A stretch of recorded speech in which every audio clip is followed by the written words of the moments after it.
Hello friends, I am Mudassir Hamid and welcome to the next video tutorial on common human diseases. In the previous video, we discussed about cancer, how it is caused and how it can be treated and all that. And in this video tutorial, we will be discussing about some protozoan diseases. And among protozoan diseases, we'll focus on a very common protozoan disease, that is malaria, right? Malaria is a protozoan disease caused by a protozoan named as Plasmodium. Plasmodium के चार species हैं.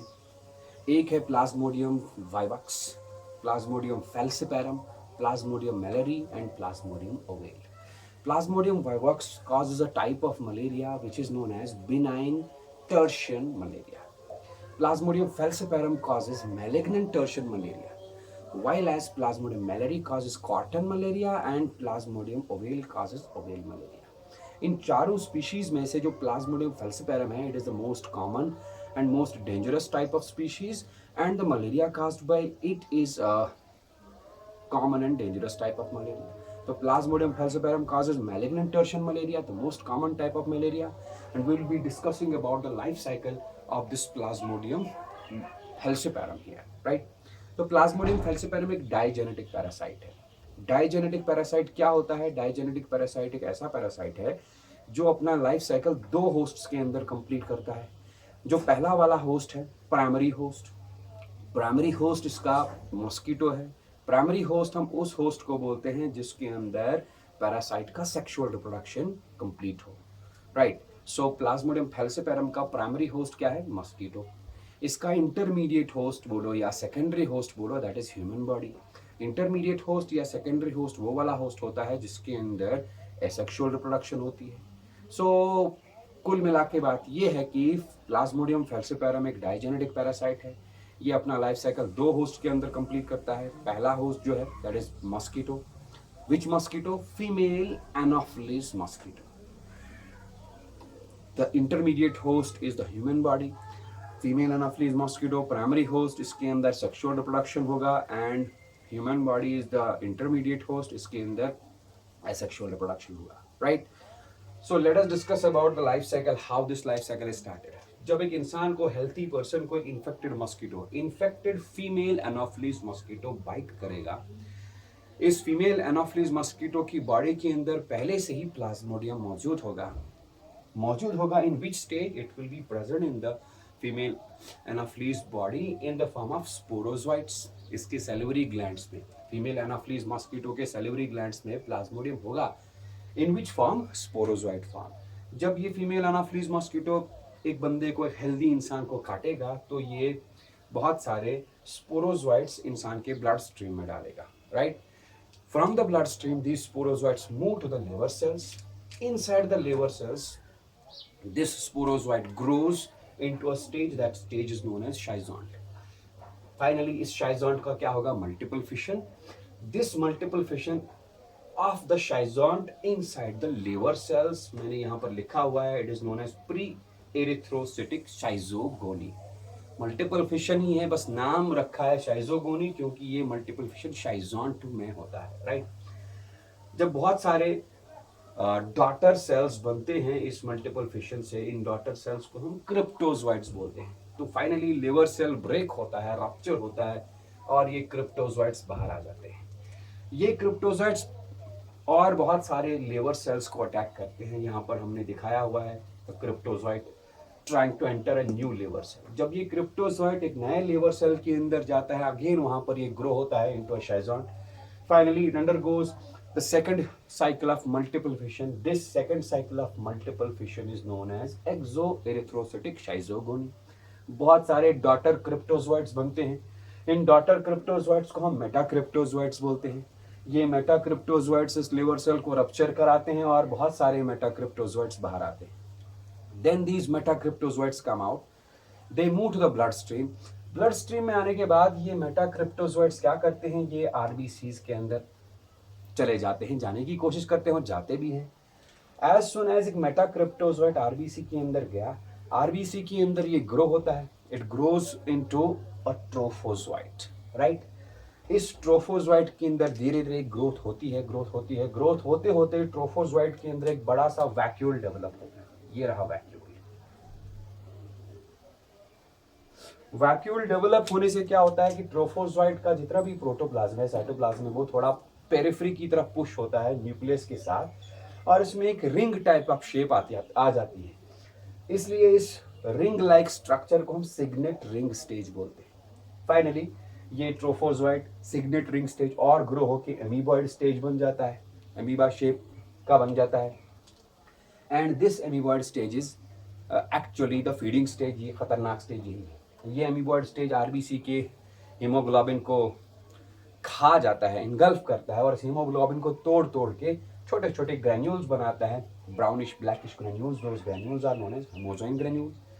Finally, this amoeboid stage of the plasmodium, it again multiplies by multiple fission. ये वाले multiple fission को हम इरिथ्रोसिटिक शाइजोगोनी बोलेंगे। जब ये अमीबॉइड स्टेज इरिथ्रोसिटिक शाइजोगोनी की वजह से मल्टीप्लाई होगा, it results into daughter cells which are now known as merozoites. तो आरबीसी के अंदर बहुत सारे मीरोजोइट्स आ गए और बहुत सारे हीमोजोइन ग्रेन्यूल्स आ गए। यही हीमोजोइन ग्रेन्यूल्स जो कि निकले हैं किससे? These are derived from the hemoglobin. जब एमीबॉइड स्टेज ने हीमोग्लोबिन खाया, हीमोग्लोबिन का ग्लोबिन पार्ट खाया, बचा heme part globin protein, sorry this hemoglobin जब खाया तो हीमोग्लोबिन टूट के हीम पार्ट बनेगा, ग्लोबिन पार्ट बनेगा, and the products, the waste products released are hemozoin granules. यही हीमोजोइन ग्रेन्यूल्स इंसान में, इस ह्यूमन बीइंग में चिल्स और cycles of alternate fevers create कराती है, राइट? तो मीरोजोइड्स बहुत सारे आरबीसी के अंदर है। RBCs rupture, they can't bear the load of these merozoites, therefore they rupture होने के बाद ये मीरोजोइड्स बाहर आते हैं और दे अटैक फर्दर आरबीसीज, और बहुत सारे आरबीसीज के अंदर चली जाते हैं। उन आरबीसीज के अंदर सेम यही इरिथ्रोसिटिक शाइजोगोनी होगा, एक बार, दो बार, व्हाटएवर, एंड फाइनली एक या दो इरिथ्रोसिटिक शाइजोगोनी साइकिल्स के बाद जब मीरोजोइट्स और आरबीसीज को अटैक करते हैं, तो कुछ आरबीसीज के अंदर जाने के बाद ये स्वेल होते हैं, ग्रो होते हैं। Some merozoites are converted into macrogametocytes inside the RBCs, और कुछ मीरोजोइट्स आरबीसीज के अंदर कन्वर्ट हो जाते हैं इनटू माइक्रोगैमेटोसाइट्स। मतलब ये हुआ कि इस वक्त इंसान के ब्लड में बहुत सारे आरबीसीज हैं जिनके अंदर मीरोजोइट्स बने हैं, जो रप्चर भी हो चुके हैं, राइट? और बहुत सारे आरबीसीज ऐसे भी होंगे जिनके अंदर मैक्रोगैमेटोसाइट और माइक्रोगैमेटोसाइट है। अब यहाँ पर मस्कीटो कम्स। ये मस्कीटो अगर इंसान को बाइट किया तो इस मस्कीटो ने ब्लड मील लिया। ब्लड मील के साथ साथ ये मैक्रोगैमेटोसाइट और माइक्रोगैमेटोसाइट भी मस्कीटो के स्टमक के अंदर जा पहुंचा, ठीक है? Inside the stomach of the mosquito macrogametocytes are released.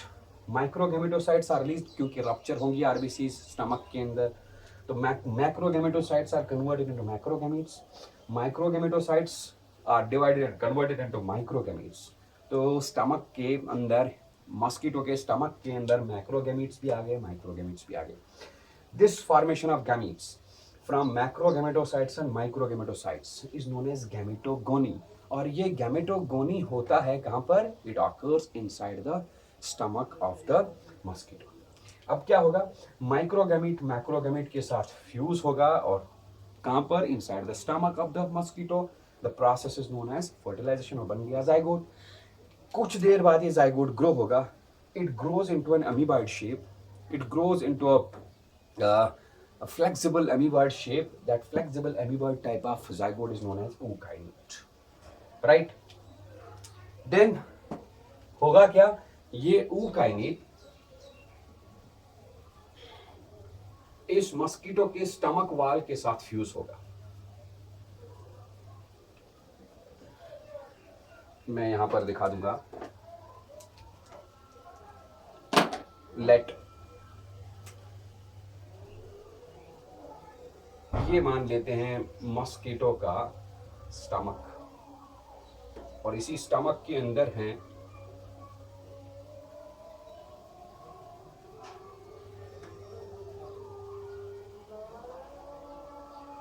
The stomach has lining of epithelial cells, और इसी स्टमक वॉल के साथ फ्यूज होएगा ये अकाइनेट, ऊकाइनेट sorry.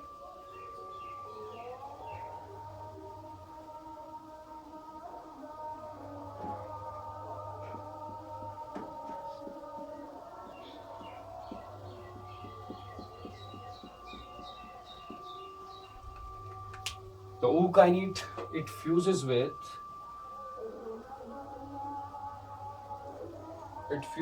the stomach wall of the mosquito.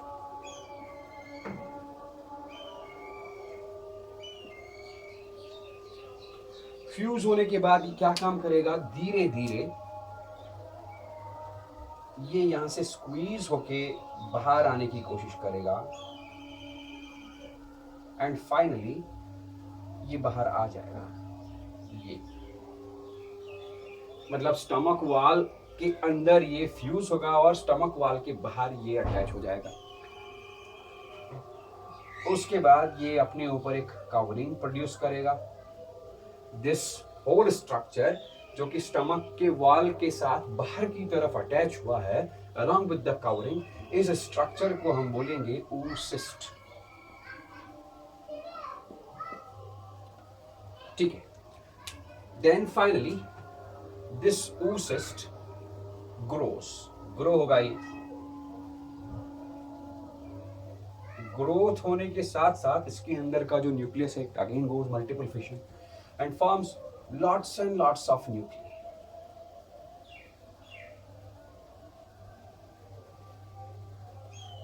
और हर न्यूक्लियस के अराउंड साइटोप्लाज्म, प्रोटोप्लाज्म एक्यूमुलेट होगा, छोटे छोटे डॉटर सेल्स बनेंगे।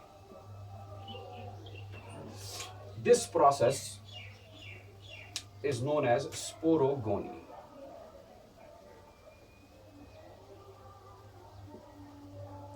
ठीक, फाइनली ये oocyst रप्चर होगा। रप्चर होने के बाद लाइक दिस, ये मान लो रप्चर्ड oocyst। रप्चर्ड oocyst से बहुत सारे छोटे छोटे स्पिंडल शेप्ड डॉटर सेल्स निकलेंगे। These are sporozoites.